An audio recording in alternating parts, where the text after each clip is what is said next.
नमस्कार दोस्तों, मैं अंकुर उपाध्याय स्वागत करता हूं आप सभी का एक बार फिर से अपनी नई वीडियो में। दोस्तों, आज बाजार में उठापटक चल रही थी, लेकिन एक स्टॉक था जो भयंकर गिर रहा था। उस कंपनी का नाम है मान इंडस्ट्रीज। मान इंडस्ट्रीज की बात करी जाए दोस्तों, तो आज 10% नीचे बंद हुआ है ये स्टॉक। और डे लो से अगर आप काउंट करोगे ना, तो करीब करीब ये स्टॉक आप सभी को 5% ऊपर बंद होते हुए दिखाए। यानी आप ये कह सकते हो कि ये स्टॉक आज दिन के दौरान एक समय 15% तक टूट गया था, एट द एंड 10% गिरकर बंद हुआ है। क्या है स्टॉक का नाम? तो दोस्तों, स्टॉक का नाम है मान industries. Volumes 1 crore shares trade हुए हैं आज इस स्टॉक में। 15 के पीई पे ये स्टॉक ट्रेड करता है। 2400 करोड़ के समथिंग का मार्केट कैप है इस कंपनी का। सवाल ये उठता है कि अचानक से इतनी बड़ी करेक्शन क्यों आई है इस स्टॉक में। इसके बारे में तो बात करूंगा ही करूंगा, लेकिन उससे पहले आपको बताना चाहूंगा कि इस स्टॉक में आपके लिए 23 सितंबर को 453 के लेवल्स थे और आज इस स्टॉक में आपके लिए 364 के लेवल्स हैं। इनफैक्ट अगर मैं बात करूं आप सभी के साथ 24 सितंबर, तो 450 रुपये था और आज है 364 रुपये। यानी करीब ऊपर से देखा जाए तो ऑलमोस्ट आप कह सकते हो 20% नीचे आ चुका है विद इन अ वीक। अब क्या हुआ है ऐसा एक्चुअली में, तो बढ़ते हैं डायरेक्ट खबर की तरफ। सबसे पहले मैं आपको बताना चाहूंगा दोस्तों, सेबी की तरफ से एक एक्शन हुआ है इस स्टॉक पे कल। क्या एक्शन है? तो दोस्तों, सेबी ने ना इनके कुछ टॉप मैनेजमेंट को शेयर बाजार से बैन कर दिया है। किस किस को बैन किया है बताता हूं आप सभी को। 3 टॉप एग्जीक्यूटिव्स को किया है। पहले हैं चेयरमैन रमेश मनसुखानी जी, दूसरे हैं एमडी निखिल मनसुखानी, और तीसरे फॉर्मर फाइनेंस चीफ हैं अशोक गुप्ता। इन तीनों को सेबी ने शेयर बाजार से किया है 2 साल के लिए बैन। क्यों? क्योंकि इनके ऊपर एलिगेशंस हैं फंड डाइवर्जन के, यानी कि पैसा इधर उधर कर रहे थे। Miss representation of related party transaction, तो गलत जो ट्रांजैक्शंस थी उनका गलत शो करना, रिप्रेजेंट करना।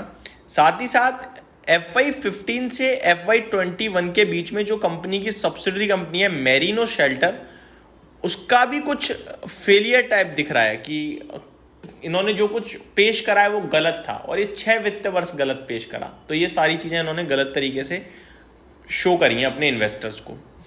साथ ही साथ सेबी ने इनके ऊपर 25 लाख का पर व्यक्ति पेनल्टी भी लगाई है, और इसी की वजह से आज ये स्टॉक इंट्राडे 15% तक टूटता हुआ दिखा और 10% गिरकर बंद हुआ है। इस कंपनी की बात करी जाए तो रिसेंटली क्या हुआ था वो बताना चाहूंगा। रिसेंटली ना मैन इंडस्ट्री ने रिपोर्ट करा एक नया ऑर्डर। वो ऑर्डर था दोस्तों 1700 करोड़ का, बड़ा ऑर्डर था, जिसकी वजह से शेयर करीब 8 से 10% तक उछला भी। अब ये ऑर्डर सच है झूठ है पता ही नहीं, क्योंकि गलत भी तो शो कर रही है कंपनी। इसी के साथ कंपनी की टोटल ऑर्डर बुक हो गई थी 4700 करोड़ की। आप समझ सकते हो, यानी 3000 करोड़ की टोटल ऑर्डर बुक थी, 1700 करोड़ का एक ऑर्डर दिखाया इन्होंने। अब दिखाया या फैक्ट है पता नहीं है, लेकिन अभी तो यही दिख रहा है कि शायद सभी गलत ही होगा। The order involves supply of coated pipes to international client to be executed over the next 6 to 12 month। तो ये जो ऑर्डर था वो कोटेड पाइप्स को सप्लाई करने का था इंटरनेशनल क्लाइंट को, और ये ऑर्डर 6 से 12 महीने में कंप्लीट भी होगा, और इसी की वजह से शेयर भी काफ़ी तेजी से भागता हुआ दिखा। कंपनी की एनुअल जनरल मीटिंग 26 सितंबर को वीडियो कॉन्फ्रेंसिंग के द्वारा हुई, और इसी के दौरान काफ़ी कुछ सामने भी आया है। और सेबी ने यहाँ पे कहा था, SEBI action is severe and introduces regulatory risk. It affects the company and its senior leadership credibility and may affect investors confidence and access to capital markets। Obvious है, जब टॉप लेवल का मैनेजमेंट इस प्रकार की चीजें करेगा और सेबी एक्शन लेगा, तो निवेशकों का कॉन्फिडेंस तो हिलेगा ही कि यार मैनेजमेंट अगर गड़बड़ कर रहा है तो फिर कंपनी में नहीं रुकना चाहिए। और ये फैक्ट भी है, जहां पे मैनेजमेंट अगर कुछ गड़बड़ कर रहा है तो वहां से दूर रहें तो ज़्यादा बेटर है। अब कंपनी के फाइनेंशियल्स की तरफ अगर मैं नज़र डालूं तो उतने दिक्कत में मुझे तो नहीं दिखे हैं, बट कंपनी मिसरिप्रेजेंट भी तो कर रही है चीज़ों को, तो हम कैसे भरोसा कर लें। ऐसे तो BCG का भी सब कुछ ठीक दिखता था, लेकिन मैनेजमेंट ही गड़बड़ करने पर आ गया था, उन्होंने सब डेटा ही पोस्ट गलत कर दिया। क्या हुआ एट द एंड? तो मैं ये कहूँगा कि अब जो दिख रहा है हमें, जैसे कि मैं एग्जांपल देता हूँ, कंपनी के पास रिजर्व्स दिखते हैं कभी करीब एग्जैक्टली मैं बताऊं 1600 करोड़ के करीब के रिजर्व दिखते हैं, जिसके सामने बोरोइंग्स ऑलमोस्ट नेग्लिजिबल है। तो मेरे को लगता है ये सारी चीज़ें अच्छी दिख रही हैं, बट हमें भरोसा नहीं करना चाहिए। 4700 करोड़ की मार्केट ऑर्डर बुक दिखनी चाहिए, क्या भरोसा।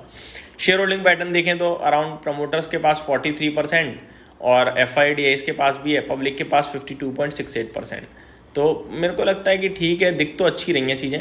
नंबर ऑफ शेयर होल्डर्स देखा जाए तो वो भी ठीक ही दिख रहे हैं, वहाँ भी कोई प्रॉब्लम नहीं दिख रही है, ये अच्छी बात है। ये फ्रॉड मतलब यहाँ से फ्रॉड ज़्यादा अच्छे से समझ में आता, बट यहाँ पे लग रहा है कि फ्रॉड नहीं है। बट जब मैनेजमेंट की तरफ से इस तरीके का कोई काम हुआ है और सेबी एक्शन ले रहा है तो हमें सावधानी जरूर बरतनी चाहिए। तो मैं कहूँगा अगर किसी पे वेट करना चाहता है कर सकते हो, लेकिन बॉटम फिशिंग नहीं करनी चाहिए। यहीं समाप्त करता हूँ इस वीडियो को। Thank you so much for watching this video. Have a great day guys.